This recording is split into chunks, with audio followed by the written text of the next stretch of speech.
Hello everyone and welcome to Mixed Media Friday.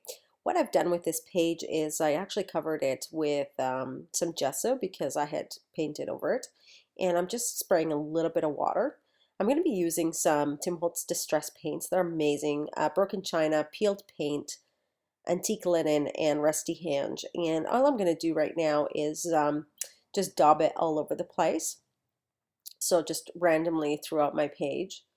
And I love this rusty hinge. Has for sure become one of my new favorites. And I particularly like this color combination that I've chosen. I've just been playing with it and I absolutely love it. Super fluid, super fun to play with. This is broken china right here that I'm daubing.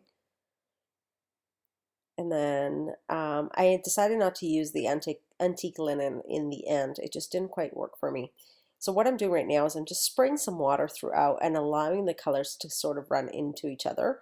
And then pressing the pages together, and that'll just kind of create a little bit more of a blended effect.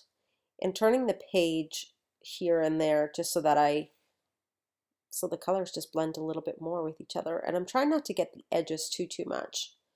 I'm adding a little bit more of the broken china.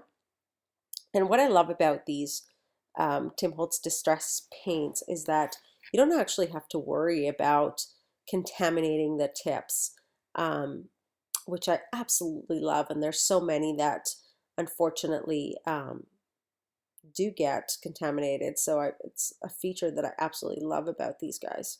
And I'm just spraying a little bit of water and I want it to blend a little bit more. I'm going to go ahead and take my heat gun to it a little bit, but still allowing it to be a little bit wet. So I can go ahead with my paper towel and do a little bit more blending with the paper towel. And I love the effect that it gets once I use the paper towel. It almost takes some of that paint off, which is just beautiful. And I could see that the center was kind of losing a little bit of the blue. So I went ahead and added a little bit more of the broken china in the middle and a little bit on the side there.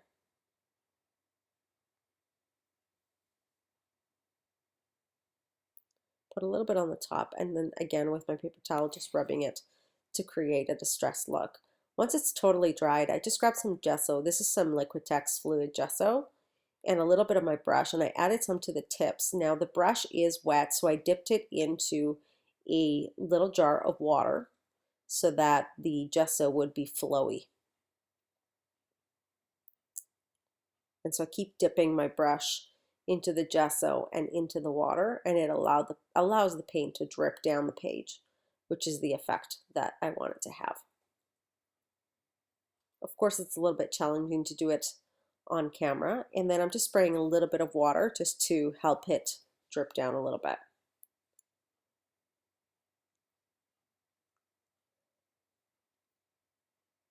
And I like to use gesso to do this effect versus using the white acrylic paint because I like it once it's dry, it's a little bit transparent, which I really like.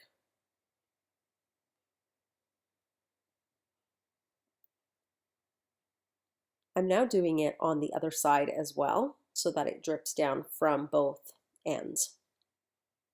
Sorry, I'm a little bit off frame here. It's a little bit hard to maneuver.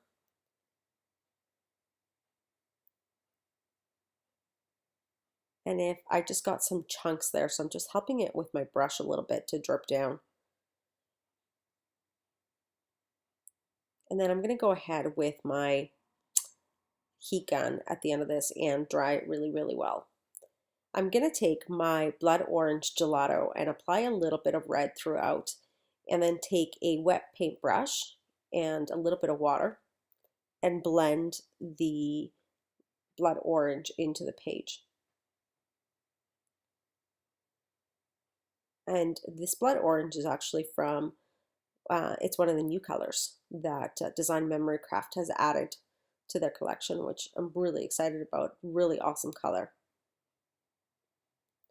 And just taking my paper towel to dry it off just a little bit.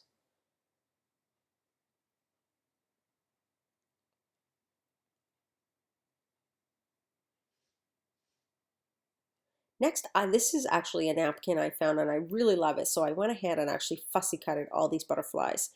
And I kind of placed them throughout my page. And now what I'm doing is I'm taking some gel medium and just applying the butterflies down with some gel medium. And this is matte gel medium. It's not glossy because once it was dry, I didn't want it to be glossy. So that's what I use to apply them down. And I didn't finish the entire thing on camera just because it would take way too long for you to watch me apply gel medium to the butterflies. So I finished the rest off camera, but I just did a few so that you guys can see. And I also go over top of the butterflies. I don't just put gel medium on the bottom. I just want them to be really nice and sealed so that they don't peel off. It is a really, really thin paper because it is a napkin. So you want to ensure that you're really covering the butterfly throughout.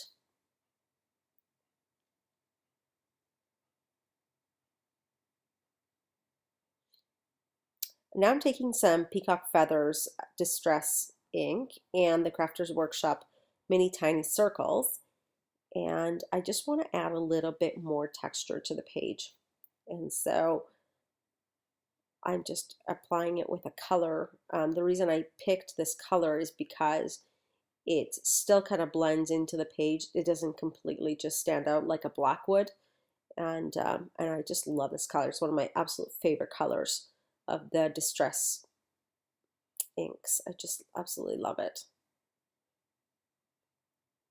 And for sure this has become one of my new favorite stencils.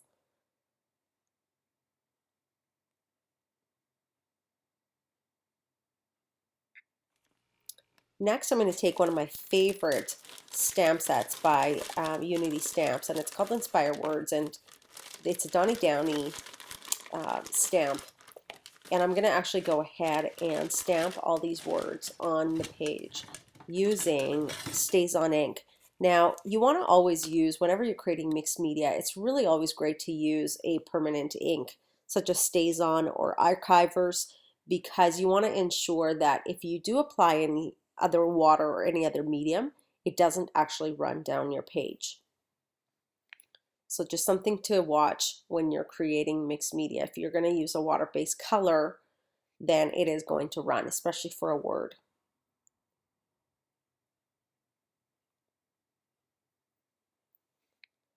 And one of my favorite things is I don't like to use blocks a lot, but when I do use the blocks, I love the Tim Holtz blocks. I just love them. There's so many sizes and they're so thin, so they're super easy to work with, whereas some of the other blocks are so thick. I just have such a hard time stamping with them.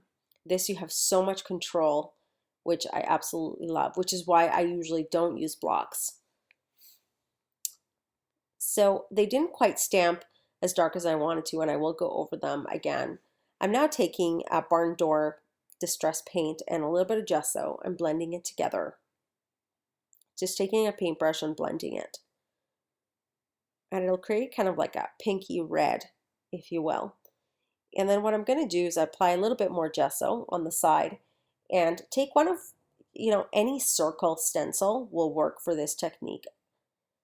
And I'm also going to grab some of the barn door paint, and you can't see it, but I'm just putting it on my craft mat there to add a little bit of a darker red accent, and it creates a little more of a shadow effect. And I kind of went over the lines there a little bit. I added a little bit too much paint. Just something to watch for when you're creating something like this.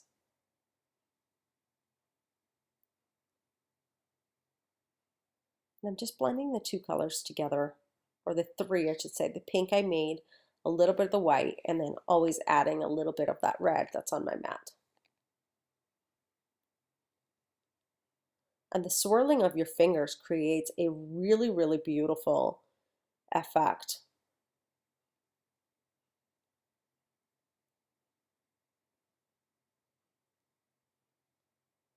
And a couple more there. Now I'm taking some fluid Liquitex ink, and you need a fan brush for this effect, and this is a really cool effect. which a lot of you have asked me how to do this. So I just like to put a paper towel there so that it doesn't get everywhere in places that I may not want it to be. But I was really focusing on getting it on the circles.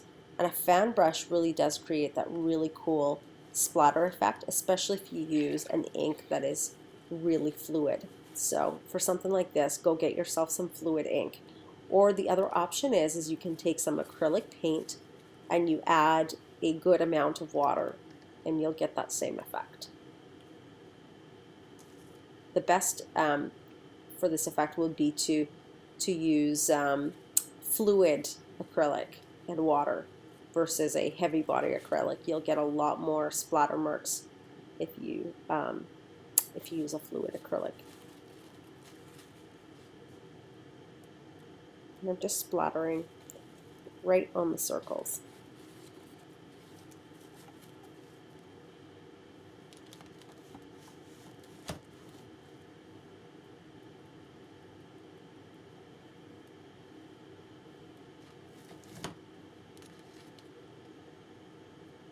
Last one, and then I'm taking a little bit more of that ink and I am going to splatter a little bit on the rest of my page.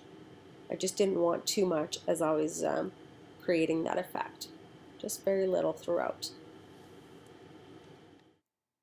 Next I'm going to take my Stampers' Big Brush Pen, and this is the white, and all I'm going to do is I'm going to outline the entire, all of the butterflies a little bit. And what you'll notice is that they'll kind of come out of the page a little bit more. They'll stand out a little bit. So that's what I've done throughout. Which another option is you could, if you didn't have a white pen, what you could do is you could use a paintbrush with a little bit of gesso, and I recommend just getting something that's really, really thin so that you can go around the edges.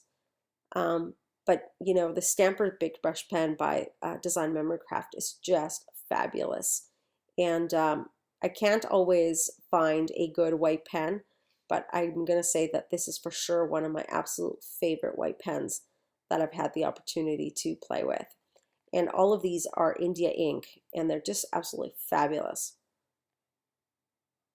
I'm just going all around my little leaves and butterflies.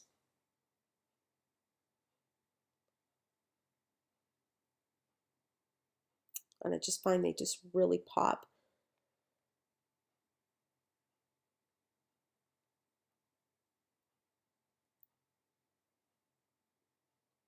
Next, what I'm going to do is, once I've done outlining it with the white pen throughout, I'm going to take a thin Faber-Castell Design Memory Craft Faber-Castell Design Memory Craft pen, and I'm going to, a marker I should say, and I'm just going to go over some of the words. As I found when I stamped, they weren't very dark. I don't know if my stamp pad was drying a little bit, so I just want to go over it so that they stand out a little bit more. This is it for Mixed Media Friday, so I'm just finishing that off, and then right after that you can watch some still photos of the finished project. Thank you so much for watching, and we'll see you next Friday. Bye-bye.